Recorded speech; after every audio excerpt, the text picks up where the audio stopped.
Odavno je poznato da Westgate njeguje ljubav prema oldtimerima, a to su dokazali i ugošćivanjem skupine čeških avanturista koji su krenuli na godišnju ekspediciju s ciljem obilaska zemaljske kugle.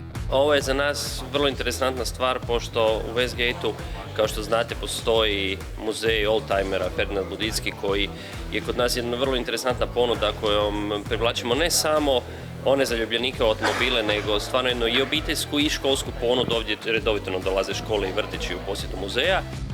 Tatra oko svijeta 2 projekt je za kojeg su odgovorna 2 Čeha, Petr Holeček i Marek Havliček, i češka kompanija Overoland, koji su cijelu ekspediciju podijelili u 4 etape, a proći će ukupno 68 zemalja. We just started a few days ago in Prague. We are heading in 2020 to East. The expedition will make it through all the post-Soviet Union countries. We end the year in Vladivostok, when we will ship the car to the South America, to Chile, and the year 2021 will be Southern America, Central America, North America. The turning point is Alaska, and then we ship the truck from the east coast of United States to Africa, which will be the last year, 2022. Ovaj projekt donosi izravnu poveznicu na čuvenu ekspediciju Tatre 815 GTC, koja se odvijala u drugoj polovici 80. godina 20. stoljeća, a cilj mu je između ostalog promocija češke kulture i industrije.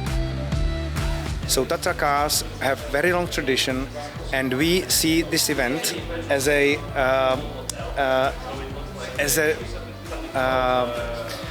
reminder for all fans of automobilism and for all of us who drive cars that the traditions are important. And as I said earlier, the team of these enthusiasts, it's like ambassadors of Czech Republic, going around the world and spreading the information and a good name of not only Czech Republic but also about the Czech industrial traditions and Czech industrial innovations.